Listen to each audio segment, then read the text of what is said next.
Let's get straight to the topic. Tirahin na natin to.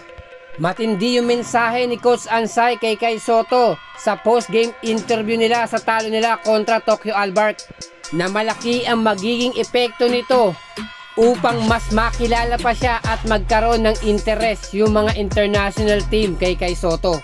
Hot topic pa rin yung mga binanggit na salita ni Coach Ansay sa kanyang post-game interview. Na-shortcut ko na po, ibig niya lang pong sabihin, kailangan pong mag-adjust ni Kai Sotto. Yun lang po yun. Nasa ganitong mga usapin, masasabi natin, blood is thicker than water. Syempre, parehas kayong Hapon. Kanino ba yung full support mo? Let's talk about Kai adjustment na sinasabi ni Coach Ansay. Patunay po yung mga experience ni Kai Sotto na kayang-kaya nitong mag-adapt na sa kahit anong sistema ng isang koponan o liga. Na ang problema lang dito, hindi mo binibigyan ng bola eh.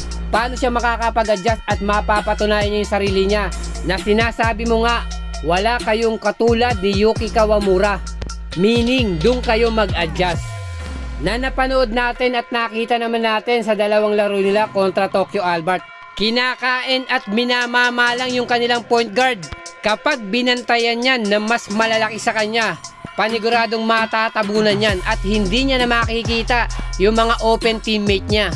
At ito yung hindi kayang ibigay ni Shun Matsuyama kung ikukumpara natin kay Yuki Kawamura na mas maliit pa sa kanya. Kita nyo naman yung kalakasan ni Kai Sotto kapag may mahusay na point guard. Pero wag nating sasabihin, malakas lang yan kasi magaling yung point guard. Hindi po ganun yun. Yun po yung tinatawag na complement at nagko-coexist sila inside the court. At para po mas maintindihan nyo, yun po yung tinatawag na chemistry at harmony. Na parehas na tono yung tumatakbo sa inyong dalawa o sa buong koponan kapag nasa gitna kayo ng matinding bakbakan. At nabanggit ko na nga po, sa point guard position dapat sila mag-adjust. Nakauumpisa pa lang po ng B-League season para makaiwas mabaon ang koponan ng Koshigaya Alpha sa mga talo. Ito suggestion ko lang po. Since magre-retire na si Jeff Gibbs ngayong taon at hindi nila mabitaw-bitawan itong si Shun Matsuyama, pwede sigurong kumuha sila ng isang international point guard. Yung may height na kayang sabayan yung mga guards at point guard ng malalakas na koponan sa B-League ng Japan. Na kung pera lang naman ang pag-uusapan, madali na sa kanilang bayaran si Jeff Gibbs na whole contract niya this season. Na nangyayari naman po yan sa B-League ng Japan. Or, bitawan nila si Kai Sotto. Kasi kung ganyan at ganyan lang ang mangyayari, wala, babagsak ang karir ni Kai Sotto sa kanyang koponan na Koshigaya Alpha. Maraming nasasayangan kay Kai Sotto. Sayang lang hindi ma-explore ni Coach Ansay na hindi hamak naman po na malakas ang batang to. Kaya mag-lead nito ng isang koponan.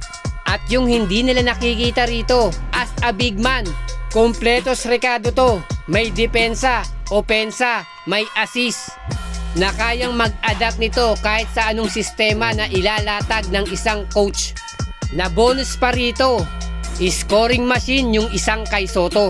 At yung experience nito internationally ang magpapatunay na kayang-kaya nitong mag-adjust kahit wala pang magaling na point guard.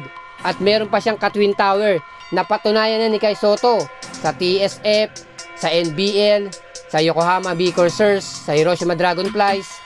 Basta bibigyan mo lang to ng bola at hahanapin mo siya, panigurado magiging competitive team kayo.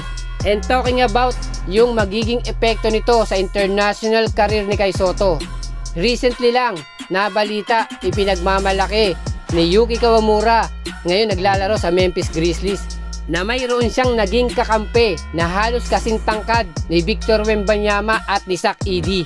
Na pinag-usapan nga ito sa Memphis na malaki ang posibilidad na silipin nila si Kai Sotto when playing with Yuki Kawamura, na talaga naman may impress sila sa tandem na to.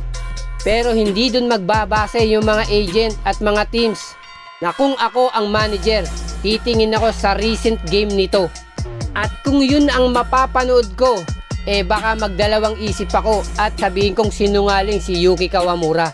Ito na nga po yung sinasabi kong epekto. Na na-comment nga po ng isa nating kaibigan na ang mga point guard nga daw po ay second coach inside the court. Nasa posisyon na ito dapat nag-i-invest ng malaki ang Koshigaya Alpha at ganun din si Coach Ansay.